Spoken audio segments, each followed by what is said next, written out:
Yo, what's going on, guys? It's your boy Meruem. How y'all doing? Freaking, it's nice to meet y'all, and to the new subscribers, nice to meet y'all. But today we are watching the most craziest gamer deaths. Technically part 2, but you know what I'm saying. But we're gonna start like it's nothing. With that being said, y'all. If you liked the video, please leave a thumbs up for your boy, share it with your friends, and you know, just show some support to your boy, cause I'm trying to get famous. I'm trying to get famous. I'm gonna be famous. Lord and Savior Jesus Christ, please get me famous. Just so I can show y'all like what I could really do. Like, I don't gotta prove myself. But I want to show the world what I can do. And I'm gonna. That being said, let's get right into this video.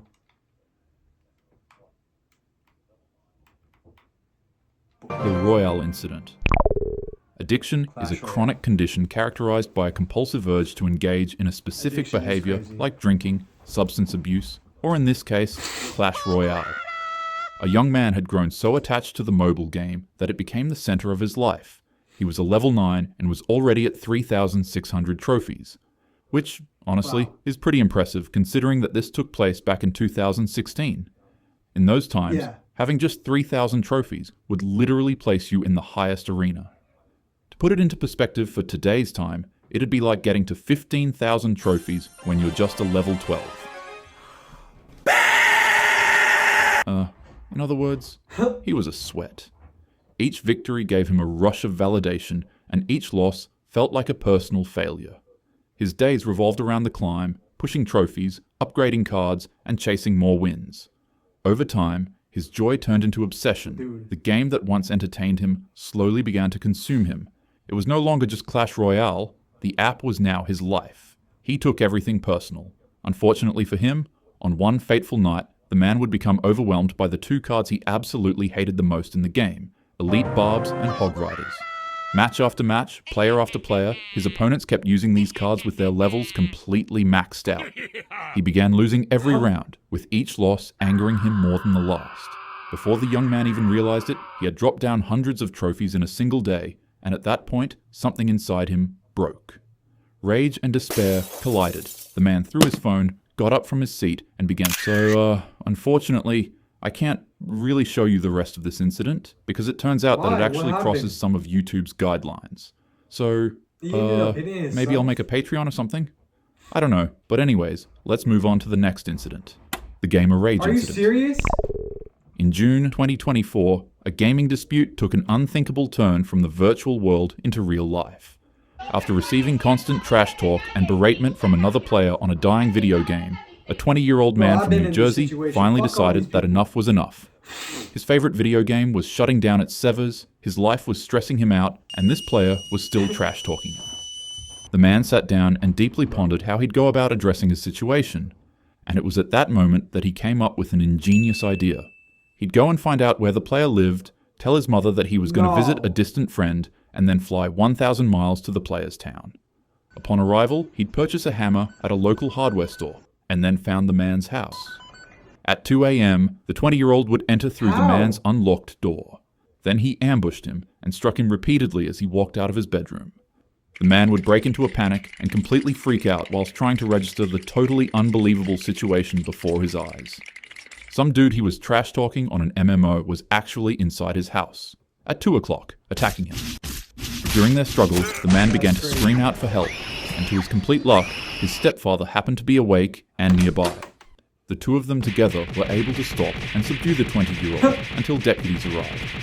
Although he was injured pretty badly, the man survived and received staples that had helped close several head wounds. As for the other man, Kang was arrested on multiple felony charges, and when questioned about why he did what he did, he chillingly replied by saying that the other gamer was a bad person online. The VR incident. Bro, and he looked like that? In December 2017, a 44-year-old man in Moscow was at home with his headset strapped on, fully immersed in a VR session. But inside his apartment, the line between the simulated world and the real one blurred. As he moved around the room, he lost his footing and stumbled hard, slamming into a glass table. The impact was devastating. Glass was everywhere, on and inside of him. As the man stood back up, he didn't even have a moment to panic or call 911. He instantly fell back down and became unresponsive. Unfortunately, investigators later reported that he passed away almost instantly. There was no chance to save him. This stood as one of the first recognized incidents where a VR caused the passing of an individual. It serves as a stark reminder that while virtual reality transports us to other worlds, our bodies never leave this one. What? One misstep in your living room is more dangerous than any simulated battlefield rendered on a screen. So remember to always be aware of your surroundings when you put your VR on. The window incident. How did it kill him? Did it go in? It's an ad. But how did it kill him? Literally, like, bro just like fell on the glass table. Fucking, how did it go in his esophagus? Like, did it go in his throat, bro? Like, what happened? For him to die like that?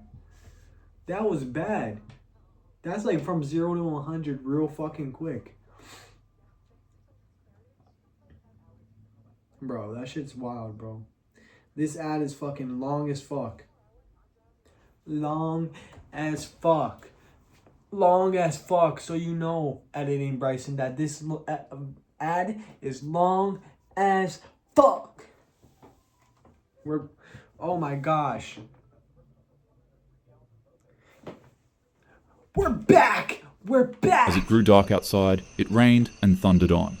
This night was supposed to be a quiet, relaxing session of gaming for this 33-year-old man in the UK. He sat in his living room playing his PS5, unaware of the complete chaos that yet awaited him.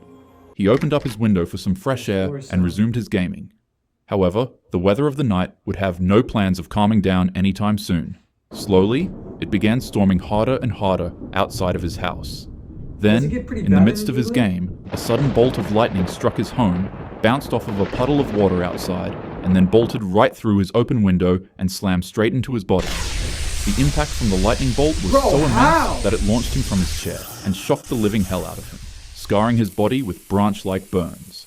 But, despite how lethal lightning strikes are, the man somehow rose back up from the ground. His head was throbbing and his body was on fire, but he was completely confused, not knowing what hit him. He went to his partner and asked for a wet towel because he had a headache, but upon seeing his horrific condition, they immediately freaked out and rushed him to a hospital to be treated. Doctors and staff took him in and did the best they could do for his burns and internal shock injuries. And against all odds, he somehow survived.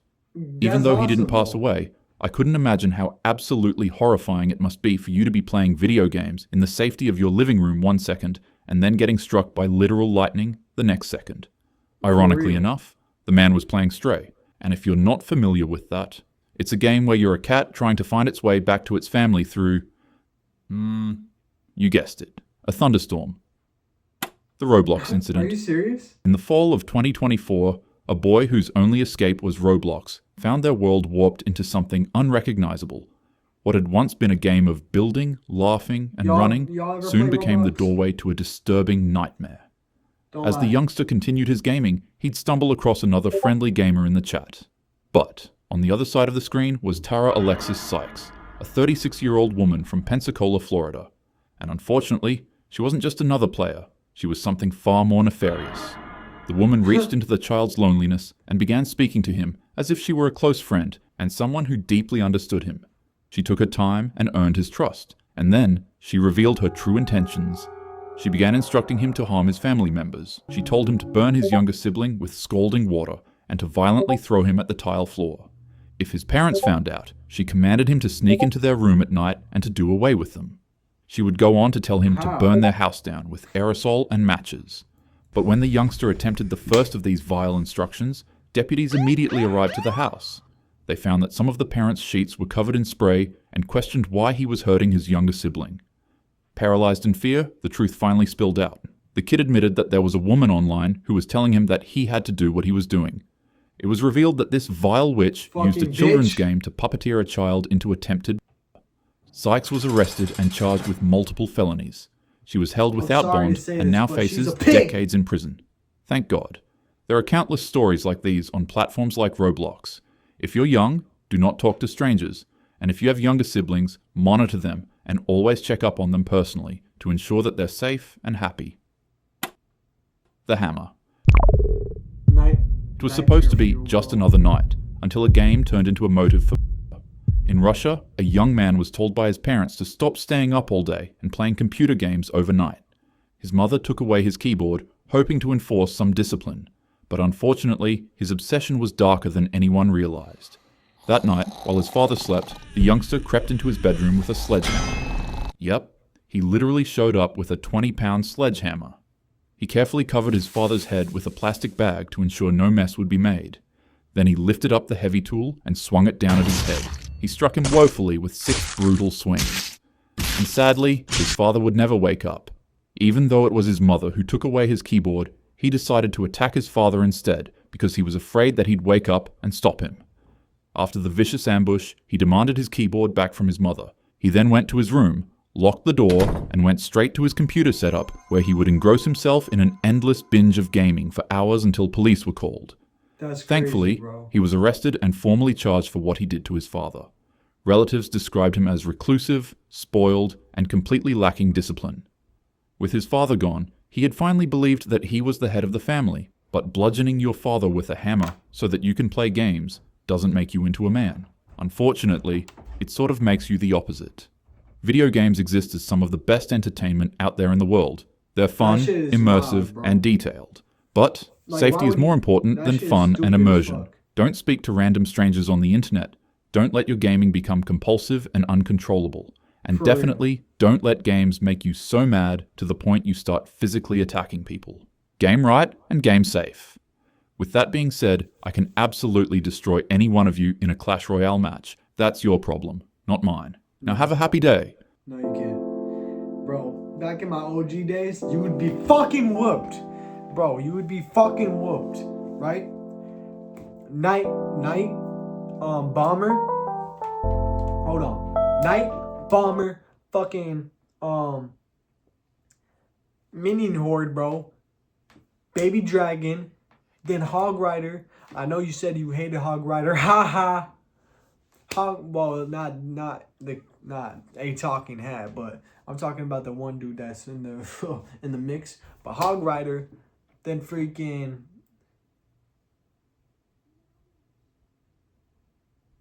You know what I'm saying, bro? I would still whoop your ass, bro. But with that being said, I hope you guys like this video. Leave a thumbs up. And if you guys want more of these videos, then let me know. That being said, I love y'all. Stay safe. I love you guys. Peace to the streets. And good night.